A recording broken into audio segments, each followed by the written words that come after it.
మనలో ఇంతకుముందు పటౌడీని పిలిచాం.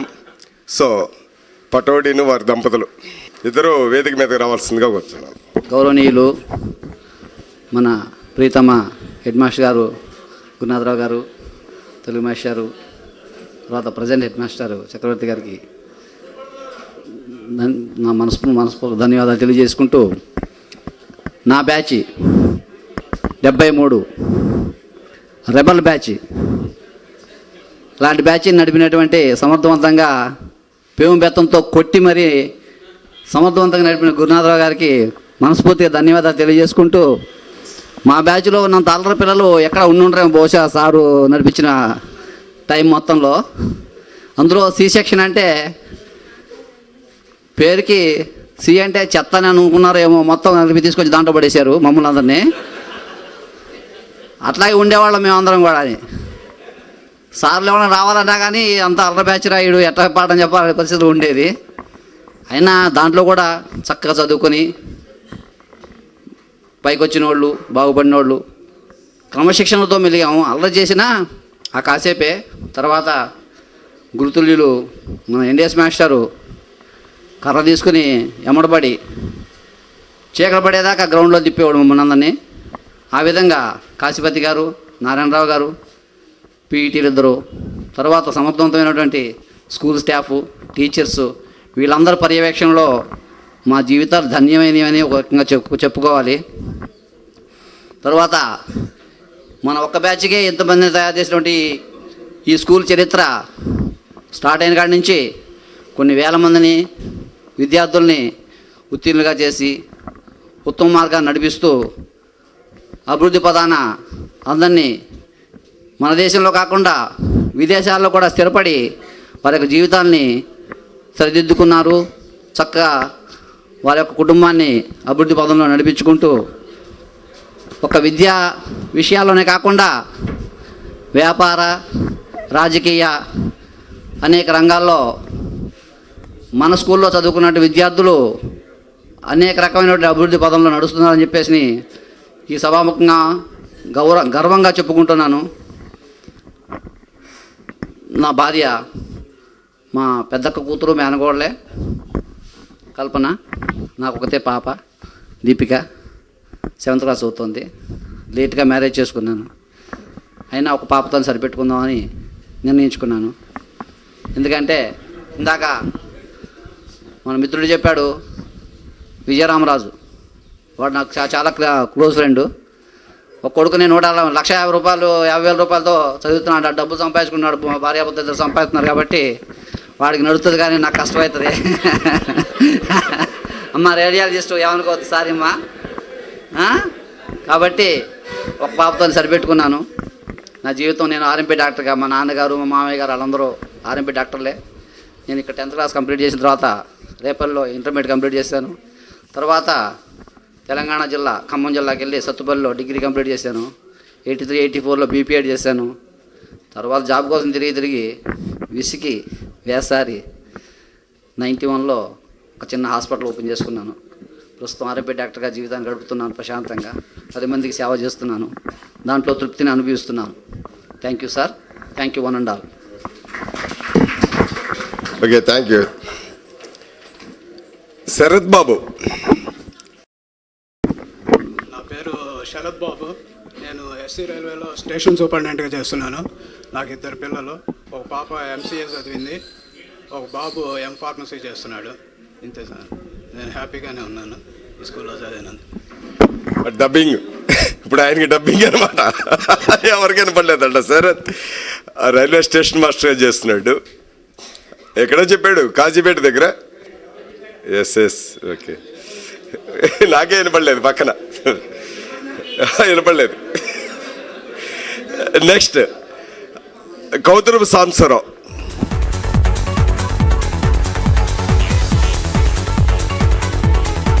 గురుతుల్యులు, మిత్రులు అందరికీ నమస్కారం.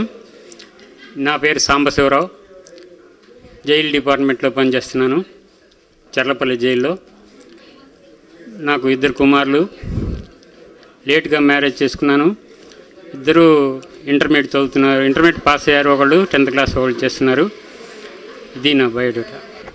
Thank you Sambasivarao. తదుపరి శ్రీమన్నారాయణ జీ,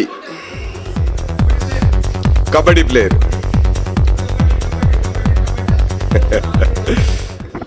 ఈ స్టేజీ ముందున్న నా గురువులకు, నాకు ఈ పాఠశాలలో విద్య నేర్పిన గురువులందరికీ నా నమో సుమాంజలు. ఇక్కడ విచ్చేసిన నా తోటి మిత్రులకు, వారి కుటుంబ సభ్యులకు నా శుభాశీస్సులు.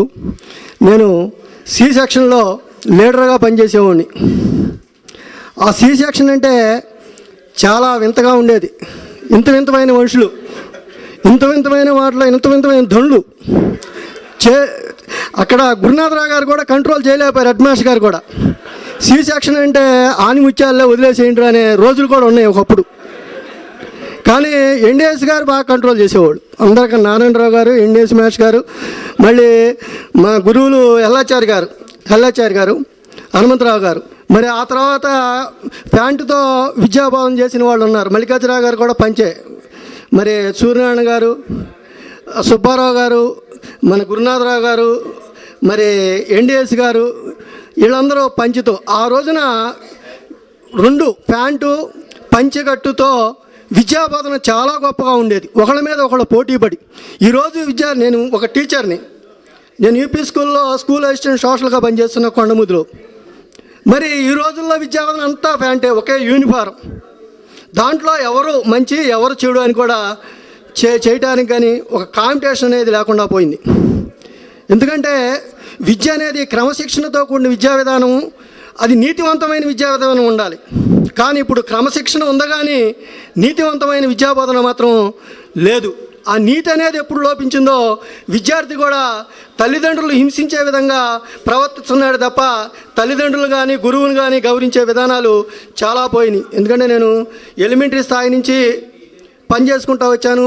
ఎలిమెంటరీలో విద్యార్థులను చూశాను, హై స్కూల్లో విద్యార్థులు కొద్దిమంది మాత్రమే ఒక టీచర్గా గౌరవించి గుర్తింపు తెచ్చే విధంగా మలచగలుగుతున్నాం. నేను ఇంటర్మీడియట్ నగరంలో చదివాను. ఆ తర్వాత బీకాము విఎస్ఆర్ కాలేజీ తెనాల్లో చేశాను. అదేవిధంగా బీఈడి విజయవాడ సిద్ధార్థ కాలేజ్ చేశాను. అదే నాకు 2 పిల్లలు, బాబు పాప.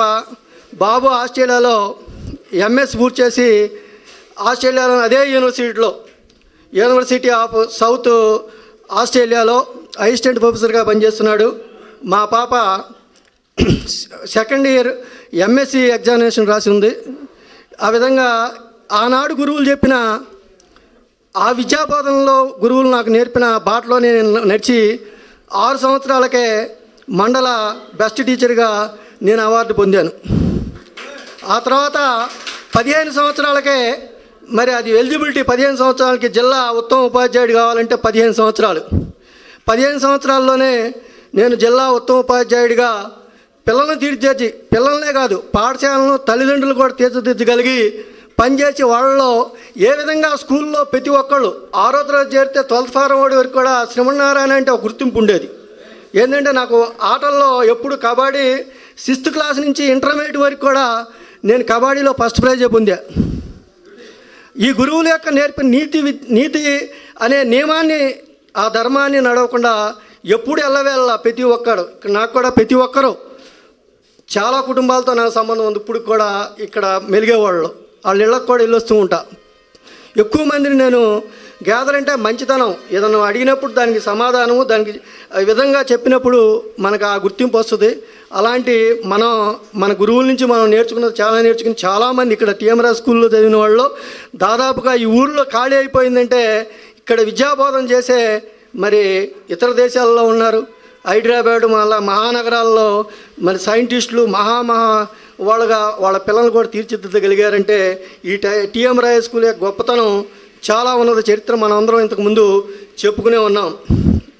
నా సలహా ఏంటంటే ఈ 1 సంవత్సరంతోనే ఈ కార్యక్రమాన్ని కొనసాగించకుండా వచ్చినంత వరకు వద్దాం. ప్రతి సంవత్సరం గ్యాదరింగ్ చేసుకుంటే బాగుంటుంది. ఇంకెందుకంటే మన మధ్య సంబంధాలు పెరుగుతాయి, మన మధ్య ఆత్మీయతలు పెరుగుతాయి.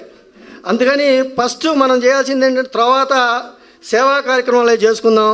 ఈ గెట్ టుగెదర్ అనేది ప్రతి ఎవ్రీ ఇయర్ మనం పెట్టుకుంటే బాగుంటుందని నా సలహా. దాన్ని మీ అందరూ పాటిస్తారని నేను ఆశిస్తున్నాను. ఎందుకంటే మనని మార్గదర్శకంగా తీసుకుని ఇతరులు కూడా ముందుకు పోవడానికి మనకి ఒక ఇది ఉంటుంది. దాన్ని చూసి ఇంకా ఎక్కువ మంది వస్తున్న మనకి ఇక్కడున్న గురువులు కానీ ఇక్కడున్న మిగతా స్కూళ్ళలో కూడా దీన్ని ఆదర్శవంతంగా తీసుకుని ఆదర్శవంతంగా నడవడానికి అవకాశం ఉంటుందని నేను మనవి చేస్తూ నాకు ఈ అవకాశం ఇచ్చిన ఇక్కడ నిర్వాహకులకు అందరికీ పేరు పేరున ధన్యవాదాలు తెలుస్తూ నేను వివరిస్తున్నాను. Thank you Srimannarayana. Next Veera Raghavaiah B. అందరికీ నమస్కారం అండి. ముఖ్యంగా మా హెడ్ మాస్టర్ గురునాథరావు గారికి నమస్తే చెబుతున్నాం. పోతే నేను 10th క్లాస్ అయిపోయిన తర్వాత 15 సంవత్సరాలు ఆర్మీలో చేశాను. అందులో వచ్చేసిన తర్వాత 20 సంవత్సరాలు అవుతుంది. ఇప్పుడు ఏపీఎస్ఆర్టీసీలో చేస్తున్నాను. ఇంకా 2-3 సంవత్సరాల సర్వీస్ మిగిలి ఉంది. మేము 10th క్లాస్ సి సెక్షన్ మా ఫ్రెండ్ ఒక ఆయన చెప్పే ఉన్నాడు. మా సి సెక్షన్ అంటే టీఎంరావు హై స్కూల్కే ఒక ఏదో అంటారు తాజ్ అని, ఆ తాజ్ లాంటిది అనమాట అది.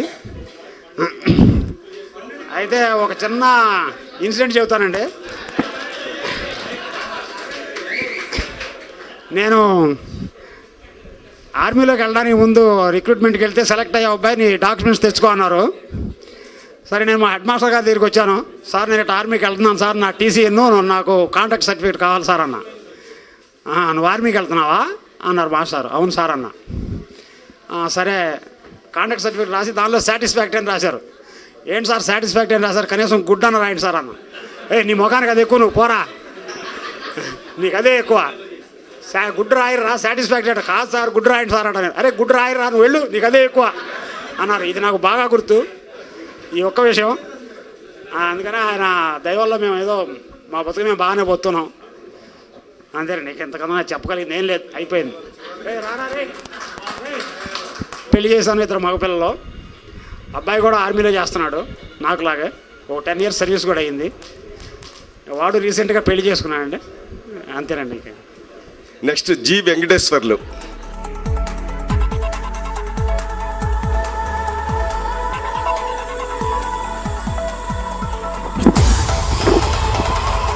వెంకటేశ్వరం అండి. నేను ఇంటర్మీడియట్ చదివాను. మాకు ఒక పాప ఎంసీఏ చదివింది, అన్నాపత్నం కాలేజీలో లెక్చర్గా పనిచేస్తుంది. వాళ్ళకు 2 పిల్లలు.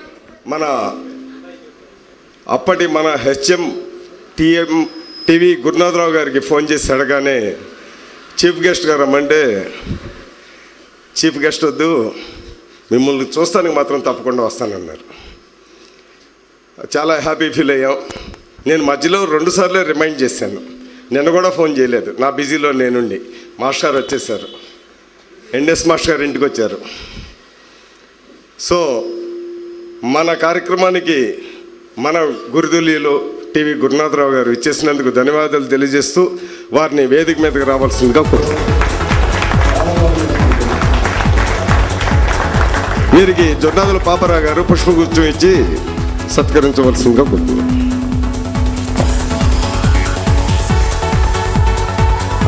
అలాగే నాటి మన స్కూల్లో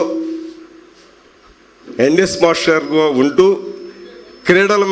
క్రీడల మీద ఉన్న ఆసక్తితో ఇప్పుడు దాదాపు 30 సంవత్సరాలు ఈ స్కూల్లో ప్రథమ సంవత్సరంగానే ఉంటూ మన 72-73 బ్యాచ్తోనే స్టార్ట్ అయిన జిల్లాలో ప్రథమ స్థాయిగా మనం తీసుకొచ్చిన కప్పులు స్టార్ట్ చేస్తూ దాదాపు 30 సంవత్సరాలు ఈ తమ్మని మల్లికార్జునరావుకి హై స్కూల్లో క్రీడలందు ప్రథమ స్థానాన్ని ఉంచుతూ వచ్చిన మన ఎన్ఎస్ మాస్టర్ గారిని కూడా వేదిక మీదకి రావాల్సిందిగా కోరుతున్నాం. కొసలం సుబ్బారావు మాస్టర్ గారు, మన మాస్టర్ గారికి పటోడిగా పుష్పగుచ్చాన్ని ఇవ్వాల్సిందిగా కోరుతున్నాం. ఉండి వెయిట్. అలాగే మనకి సీనియరు, ప్రస్తుత ఈ స్కూల్లో హెచ్ఎంగా ఉన్నటువంటి చక్రవర్తి మాస్టర్ గారిని కూడా వేదిక మీదకి రావాల్సిందిగా కోరుకుంటున్నాం.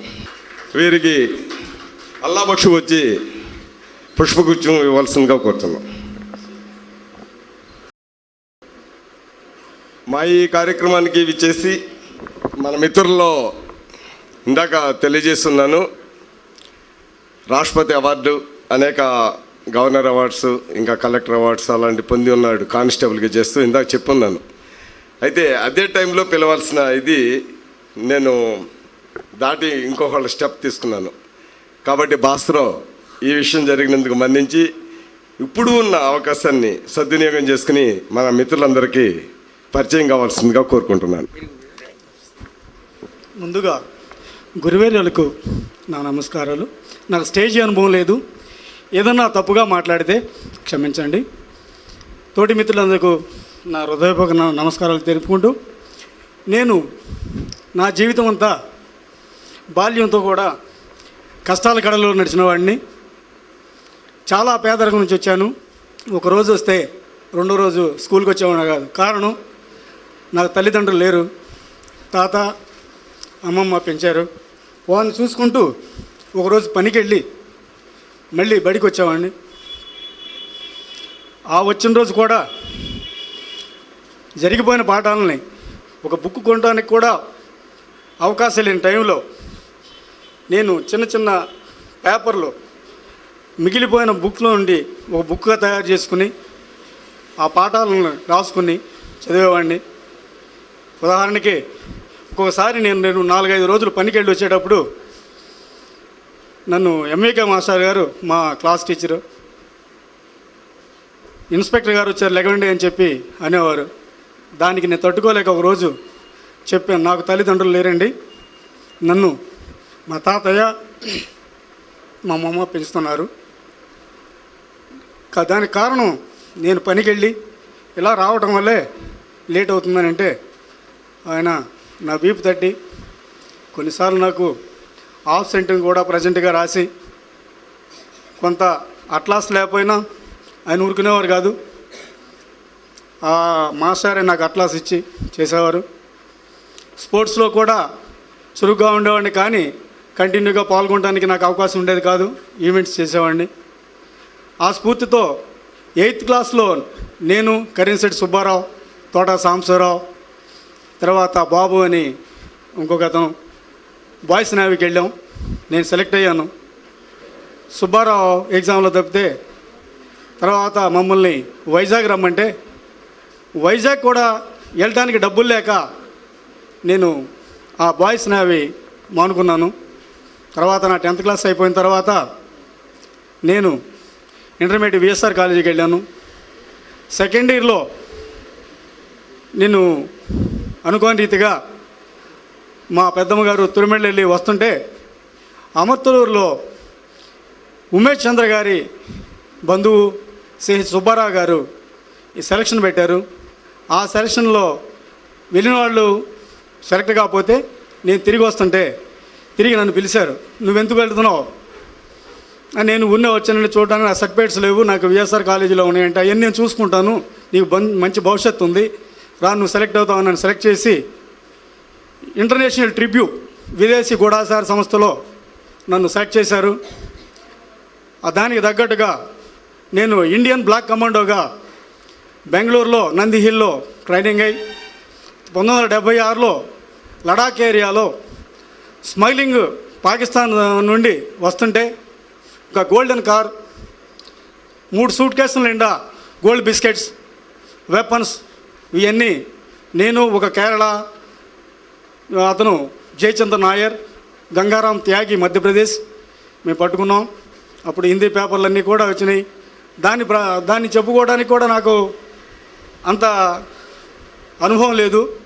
ఇవన్నీ జరిగిన తర్వాత 76లో పరాకా బ్యారేజ్ దగ్గర ఢాకా నుంచి అటాక్ వచ్చినప్పుడు కర్ణాటక అతను ముత్తప్ప అనే అతను నేనే బంకర్లో మిగిలిపోయాం. ఆ బ్యారేజ్ కాపాడడానికి వెనక్కి వచ్చినా చంపేస్తారు, ముందుకెళ్ళినా చంపేస్తారు, ఇద్దరే ఉన్నామని చెప్పి ఆ ఎంఎంజీ గన్స్ ఫైర్ చేసి నేను కాపాడాం. 1977లో ఇవే కాకుండా అనేకమైన విన్యాసాలు బ్లాక్ కమాండోలు చేసినప్పుడు నాకు నీలం సంజయ్ రెడ్డి గారికి స్పెషల్ స్క్వాడ్లో తెలుగువాడిగా 12 మందిలో నేను ఒకడిని. అప్పుడు 77లో నాకు రాష్ట్రపతి అవార్డు ఇవ్వడం జరిగింది. ఆ తర్వాత నేను దాని నుండి వచ్చి 84లో ఆర్ఎస్ఐ గారు రిజర్వ్ సబ్ ఇన్స్పెక్టర్గా సెలెక్ట్ అయ్యాను. అయిన తర్వాత టెస్ట్ పాస్ అయ్యి అన్నీ అయిపోయిన తర్వాత ఓరల్గా డిఐజీ భాస్కర్ అని ఆయన, నీకు 30,000 ఇస్తే ఆ పోస్ట్ ఇస్తా ఉన్నారు, అన్ని పాస్ అయితే నేను ఎందుకు ఇవ్వాలని స్ట్రైట్ ఫార్వర్డ్గా మాట్లాడాను. నాకు విద్యాభ్యాసం నుంచి డిఫెన్స్లోకి వెళ్ళేంత వరకు కూడా ఈ కరప్షన్ అంటే ఏంటో తెలియదు. అందుకని స్ట్రైట్గా అన్నాను. అయితే నువ్వు వెళ్ళు అన్నారు. మళ్ళీ సెకండ్ టైం తప్పనిసరి ప్యానల్లో ఉండటం వల్ల పిలిస్తే అదే మాట అన్నాను. సరే నువ్వు వెళ్ళిపో అన్నారు. అక్కడి నుంచి వచ్చిన తర్వాత శ్రీ ఎన్డిఎస్ మాస్టర్కి తెలుసు పొలిటికల్గా నేను కొంచెం యువకుడిగా స్ట్రైట్ ఫార్వర్డ్గా మాట్లాడుతుంటే, ఆ టైంలో ఇక్కడ కొంచెం వెంకటేశ్వర గారు ఉండి ఉండాలి, వారికి కూడా తెలుసు. నేను స్ట్రైట్ ఫార్వర్డ్ మాట్లాడుతుంటే నన్ను కొంతమంది మా పేటలో ఉన్నవాళ్ళే, నేను అప్పటికి పోలీస్ డిపార్ట్మెంట్ సెలెక్ట్ అయి ఉన్నాను, ఎంక్వైరీకి వస్తుంటే వాళ్ళు అప్పుడు టీడీపీ గవర్నమెంట్, అతను కూడా టీడీపీ, నువ్వు ఎలా వెళ్తావు, నువ్వేం చేస్తావు నేను చూస్తాను అని చెప్పి ఎమ్మెల్యేతో సహా అలా అని నాకు ఎంక్వైరీ ఎస్బీ ఎంక్వైరీ వచ్చేటప్పటికి ఇతను ఒక నక్సలైట్, ఇతను చాలా పొలిటికల్గా ఇది చేస్తాడు అయ్యి అని చెప్పి అతను తిప్పకపోవడం జరిగింది. ఆ టైంలో మన ప్రెసిడెంట్ గారు జగన్నాథం గారు ఉన్నారు. ఆయన విని నేను ఈ ఊరు ప్రెసిడెంట్ని, అతను కాదు అని చెప్పి ఆయన మా మామయ్య గారు సూపరింటెండెంట్గా రిటైర్డ్ అయిపోయారు. ఆయన తర్వాత ఫిషరీస్లో చేస్తారు నాగేశ్వరరావు గారు అనే స్టేషన్ దగ్గర ఉన్నారు, వాళ్ళంతా స్టేట్మెంట్ ఇచ్చి నన్ను పంపించడం జరిగింది. ఇక అక్కడి నుంచి నాలోని ఒక తపన, ఇంతమందిలో నేను చదవాలనే భావం నా చదువు మధ్యలో ఆగిపోయింది అని చెప్పి నేను ఓపెన్ యూనివర్సిటీ కట్టాను, డిగ్రీ చదివాను. ఆ తర్వాత నాకు ఒకటే ఆతృత, నేనుగా ఒకటిగా కనిపించాలి, నాకు ఏమీ అక్కర్లేదు, పేరు కావాలనే భావంతో అనేక క్రైమ్ కేసెస్ టీవీలో కానీ పేపర్స్ వచ్చి ఉంటాయి. నేను ఈస్ట్ గోదావరిలో చేస్తున్నాను. నేను డైరెక్ట్గా రిక్రూట్ అయిపోయిన వెంటనే ఒక ఇంపార్టెంట్ అయిన కేసులో పట్టుకోవడం వల్ల రాజీవ్ త్రివేది గారని ఐపీఎస్ ఆయన నా బయోడేటా చూసి నువ్వు క్రైమ్ బ్రాంచ్లో ఉండు అని చెప్పి నన్ను ఆ 3 డిస్టిక్లకి క్రైమ్ ఇన్ఛార్జిగా నన్ను చేశారు. ఆ తర్వాత అనేకమైన షరీఫ్ కేసు కానివ్వండి, ఇంకా అనేకమైన మన పేపర్కి వచ్చేసి టీవీలకు వచ్చినవి ఉన్నాయి. అవన్నీ కాకుండా నా దగ్గర చాలా పేపర్లు కూడా వచ్చినాయి. కొంతమంది అప్పుడు నాకు సన్మానం చేస్తుంటే ఇక్కడ నుంచి ఎవరికీ తెలియదు. అప్పుడు సిరిసిల్ల